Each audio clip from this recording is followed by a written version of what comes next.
été au point sur le plan technique. On fait le point dans ce reportage de Oureytiam. Le ciel de Diass est prêt à accueillir les premiers avions parce que les deux composantes d'un aéroport, que sont la tour de contrôle et la piste, sont déjà opérationnelles. Globalement, pour la partie maintenance, nous avons des équipements d'aide à la navigation aérienne. Aujourd'hui, ces équipements ont été installés, testés, réglés et calibrés. Nous avons au niveau de la SECNA un avion de calibration, c'est un avion de contrôle à vol qui a déjà fait ce contrôle des aides à la navigation aérienne et les résultats sont satisfaisants. L'ANACIM est déjà le président du comité, de la commission normes et sécurité, parce que le transfert, il faut le noter, a commencé depuis, je dirais même, le début de l'année, activement. Nous avons deux volets, le volet sûreté et le volet sécurité. Donc pour ce qui est du volet sécurité, nous avons fait vérifier tout ce qui est activité liée au contrôle aérien.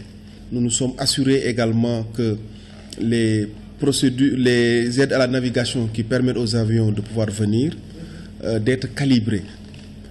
Ensuite, nous nous sommes assurés également de la vérification de l'ensemble des procédures d'approche parce que les avions desservent cet aéroport suivant des trajectoires qui sont prédéfinies. Pour le volet sûreté également, nous avons établi ce qu'on appelle le programme national de sûreté de l'aviation civile. Et chaque aéroport doit disposer de ce qu'on appelle un programme de sûreté aéroportuaire. Et nous avons veillé à ce que la haute autorité qui est chargée de la mise en œuvre des mesures de sûreté se conforme à ces dispositions.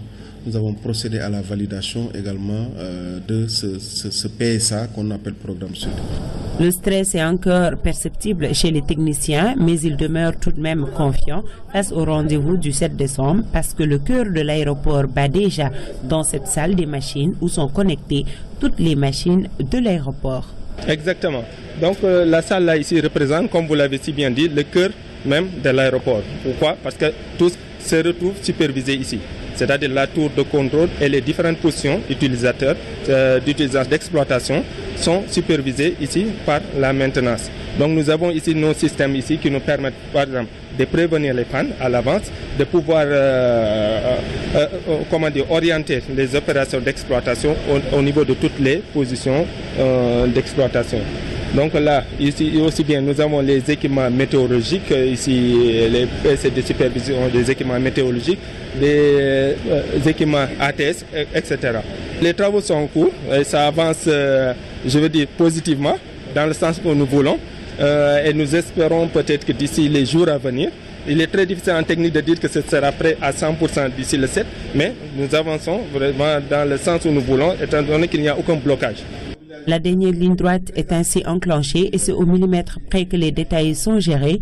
Les ingénieurs de l'ANACIM qui font la navette entre Dakar et Diass scrutent et examinent toutes les informations relatives au futur aéroport international, tandis que les techniciens de la SECNA déménagent pour prendre leur quartier en tant que maître de l'espace aérien sur Diass. Nous allons partir à IBD. Donc, comme pour le plan de basculement, à partir du 6 décembre, nous aurons deux équipes qui seront concomitamment sur Dakar et sur Diass. Donc, il y aura des équipes qui seront à Dakar et des équipes qui seront à Diass. Par exemple, pour prendre l'exemple des contrôleurs, à la tour de contrôle de Dakar, il y aura des contrôleurs tout. Le 6 décembre à 12 h qui seront en mode veille, qui vont avoir tout le trafic. Et c'est les contrôleurs de Dakar qui gèrent le trafic. Les contrôleurs de Diass vont également surveiller le trafic, mais ils seront en mode veille, ils ne seront pas actifs. À partir du 7 décembre à 12 h, ce sont les contrôleurs de Diass qui prennent le relais. À partir de ce moment, les contrôleurs de Dakar restent en mode veille. Et ce jusqu'au 8 décembre à 12 h. Notre relation avec AIBD est une relation permanente et constante. Parce que la supervision, elle est permanente. Nous aurons à contrôler de façon périodique tous les avions qui vont desservir l'aéroport à travers ce qu'on appelle des contrôles SAFA, c'est-à-dire Safety Assessment Foreign Aircraft. Nous aurons également à continuer à évaluer l'ensemble des compagnies aériennes. Techniciens et responsables ont hâte de donner le signal, mais en attendant l'arrivée des premiers passagers le 7 décembre, les visiteurs viennent découvrir cette infrastructure de dernière génération, un joyau qui fait aujourd'hui la fierté de tout un peuple. Il est beau. Oui. C'est joli. Oui, vraiment. Très. Il est magnifique.